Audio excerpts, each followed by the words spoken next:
கண்ணியத்திற்குரியவர்களே, இன்ஷா அல்லாஹ் அடுத்த வாரம் வசூல் செய்யப்படக்கூடிய ஜும்மா வசூல் தொகை முழுவதும் நம்முடைய மாநில தலைமையகத்தினுடைய தாவா மற்றும் சமுதாய பணிகளுக்காக நாம் தர இருக்கிறோம்.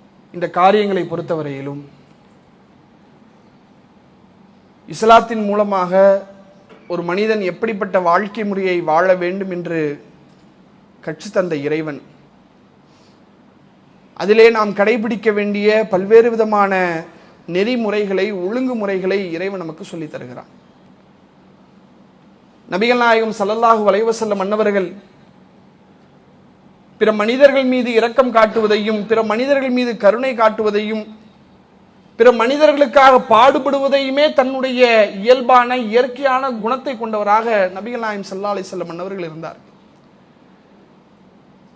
இன்றைக்கு அந்த பொறுப்பையும் அந்த கடமையும் சுமத்தப்பட்டிருக்கக்கூடிய நாம் அதை செய்வதற்கான, அதை நிறைவேற்றுவதற்கான இலகுவான வழிதான் இது போன்ற அறிவிப்புகள், இது போன்ற செய்திகள். அல்லாஹ் ரப்புல் ஆலமீன் தன்னுடைய திருமறையிலே சொல்லி காட்டுகிறான், தாவனு அலல் பிர்ரி வத் தக்வா, நன்மையிலும் இறையச்சத்திலும் நீங்கள் ஒருவருக்கொருவர் உதவி செய்து கொள்ளுங்கள். இது போன்ற வாய்ப்புகளை, இது போன்ற சந்தர்ப்பங்களை நீங்கள் ஏற்படுத்தி கொடுங்கள். அது மற்றவர்கள் நன்மை செய்வதற்கு அல்லது அந்த நன்மையான காரியங்களில் இணைவதற்கு ஒரு சிறந்த முன்னெடுப்பாக இருக்கும். நபிகள் நாயகம் ஸல்லல்லாஹு அலைஹி வஸல்லம் அவருடைய காலகட்டத்தில் முலர் தேசத்தை, முலர் பகுதியை சார்ந்த ஒரு மக்கள் வருகிறார்கள் மதீனாவிற்கு. வரக்கூடிய மக்கள் எப்படி இருக்கிறாங்கன்னா, பஞ்சத்திலேயும் பசியிலேயும் பீடிக்கப்பட்டு உடலெல்லாம் மெலிந்து ஆடையெல்லாம் கிழிந்து ஒரு கவலைக்குரிய ஒரு தோற்றத்திலே வருகிறார்கள். அந்த மக்களை பார்த்த உடனே நபிகள் நாயகம் ஸல்லல்லாஹு அலைஹி வஸல்லம் அன்னவர்களுக்கு கோபம் தாங்க முடியல, கடுமையான கோபம். நபிகளாருடைய முகமெல்லாம் மாறிவிடுகிறது.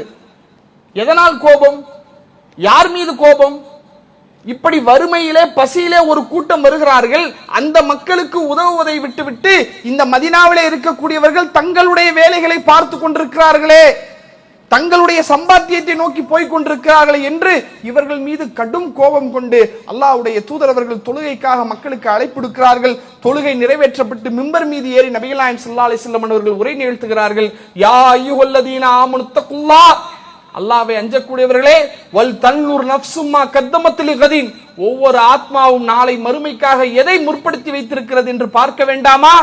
வத்தகுல்லாஹ், அல்லாஹ்வை நீங்கள் பயந்து கொள்ளுங்கள் என்று திரும்ப திரும்ப திரும்ப அல்லாஹ்வுடைய தூதர் அவர்கள் இது போன்ற வசனங்களை அந்த மக்களுக்கு சொல்லி கஷ்டத்துல வந்து நிக்கிறான். இவனுக்கு யார் உதவி செய்வா? இவனுக்கு உதவக்கூடியவர்கள் உங்களில் யாருமே இல்லையா என்று அல்லாஹ்வுடைய தூதர் அவர்கள் தங்களுடைய கோப கீற்றை அந்த மக்களிடத்திலே பாய்ச்சுகிறார்கள். உடனே சஹாபாக்கள் தங்களிடத்திலே உள்ள பொருட்களை எல்லாம் கொண்டு வந்து கொட்டுகிறார்கள். ஒரு துணி விரிக்கப்படுகிறது, ஒவ்வொருத்தரா வந்து கொஞ்சம் கொஞ்சமா கொடுக்கிறாங்க. அதிலே ஒரு நபித்தோழர் தன்னுடைய கையளவு தானியத்தை கொண்டு வந்து வைக்கிறார். வீட்டுல நிறைய இருக்குது, சரி கொஞ்சோண்டு கொண்டு வந்து போடுவோன்னு இல்ல, அவர்கிட்ட இருந்ததே அவ்வளவுதான், இருந்த மொத்த தானியம் அவ்வளவுதான், அதை கொண்டு வந்து வைக்கிறார். துணிகள் கொண்டு வந்து கொட்டப்படுகிறது, பேரித்தம்பழங்கள் வைக்கப்படுகிறது. அப்படியே சேர்ந்து சேர்ந்து சேர்ந்து ஒரு இரு பெரும் குவியலாக வருகிறது. நபிகள் நாயகம் ஸல்லல்லாஹு அலைஹி வஸல்லம் அவர்களுடைய முகம் அப்படியே பொன்னிறமாக மாறி மகிழ்ச்சியில ரசூலுல்லாஹ் சிரிக்கிறாங்க. சிரித்து விட்டு சொல்கிறார்கள், யார் ஒரு நன்மை செய்வதற்கான வழிமுறையிலே முந்திக் கொள்கிறாரோ, அவரை பார்த்து யாரெல்லாம் நன்மைகளை செய்கிறார்களோ அதற்கான கூலியும் அவருக்கு வந்து கிடைக்கும், மற்றவர்கள் செய்ததற்கான கூலியும் அவரை வந்து சேரும் என்று நபிகள் நாயகம் ஸல்லல்லாஹு அலைஹி வஸல்லம் அன்னவர்கள் சொன்னார். இன்றைக்கு அப்பேற்பட்ட ஒரு வாய்ப்பு, நாம் செய்யக்கூடிய இந்த தர்மம் பிற மக்களும் தர்மம் செய்யக்கூடிய வகையிலே, பிற மக்களும் இந்த நன்மையான காரியங்களிலே பங்கு பெறக்கூடிய வகையிலே நாம் ஏற்படுத்தி தரக்கூடிய இந்த முயற்சி, இந்த வாய்ப்பு, இதை சரியான முறையில் பயன்படுத்தி நம்முடைய ஜமாத்தின் சார்பாக பல்வேறு விதமான பணிகள், மார்க்க மற்றும் சமுதாய பணிகள், மார்க்க ரீதியாக மக்கள் மன்றத்தில் எடுத்து சொல்ல வேண்டிய அனைத்து செய்திகளையும் எவ்விதமான ஒளிவு மறைவு இன்றி, ஏற்றத்தாழ்வு இன்றி, மூடி மறைத்தல் இன்றி தெளிவாக எடுத்து சொல்லிக் கொண்டிருக்கிறோம்.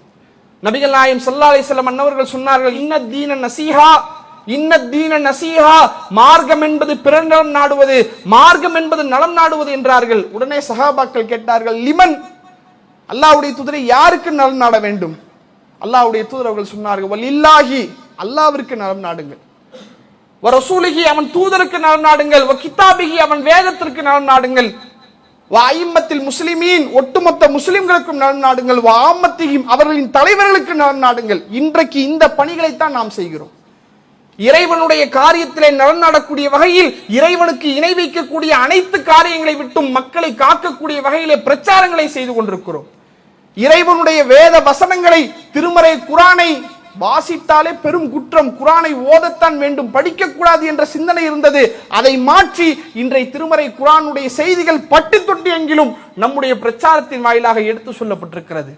நபிகள் நாயகம் ஸல்லல்லாஹு அலைஹி வஸல்லம் அன்னவர்களுடைய வழிமுறையை வெறும் அடக்கம் செய்யும் போது மட்டும் அல்லது திருமணத்தில் மட்டும் பின்பற்றுகிறோம் என்று சொல்லி அதற்கு மாற்றமான காரியங்களை செய்யக்கூடிய மக்கள் மன்றத்தில் அல்லாஹ்வுடைய தூதர் தான் நமக்கு அழகிய முன்மாதிரி. அவர்கள் செய்ததை போல, அவர்கள் சொன்னது போல, அவர்கள் வாழ்ந்து காட்டியது போல நம்முடைய வாழ்க்கை இருக்க வேண்டும் என்ற பிரச்சாரத்தை தூதருக்கு நலன் நாடக்கூடிய வகையிலே செய்து கொண்டிருக்கிறோம். ஒட்டுமொத்த இஸ்லாமிய சமூகம் எந்த வகையிலெல்லாம் இவர்கள் பின்தங்கி இருக்கிறார்களோ, கல்வியிலே, வேலை வாய்ப்பிலே, இன்னும் எந்தெந்த வகையிலே இந்த சமூகத்தை விழிப்புணர்வு செய்ய முடியுமோ அத்தனை காரியங்கள் நாம் செய்து கொண்டிருக்கிறோம். ஒட்டுமொத்த இஸ்லாமிய சமூகத்திற்கு நலம் நாடக்கூடிய பல்வேறு விதமான முடிவுகளை நாம் எடுத்துக்கொண்டிருக்கிறோம். இப்படி நாம் செய்யக்கூடிய இந்த பணிகளில், இந்த நன்மைகளில் நீங்களும் பங்கேற்றுக் கொள்வதற்கு இது ஒரு நல்ல வாய்ப்பு. இதை சரியான முறையிலே பயன்படுத்த எல்லாம் வல்ல இறைவன் நமக்கு அருள் செய்ய வேண்டும் என்ற பிரார்த்தனையோடு நிறைவு செய்கிறேன். வாஹிரு தஅவானா அல்ஹம்துலில்லாஹி ரப்பில் ஆலமீன். அல்லாஹு அக்பர், அல்லாஹு அக்பர்.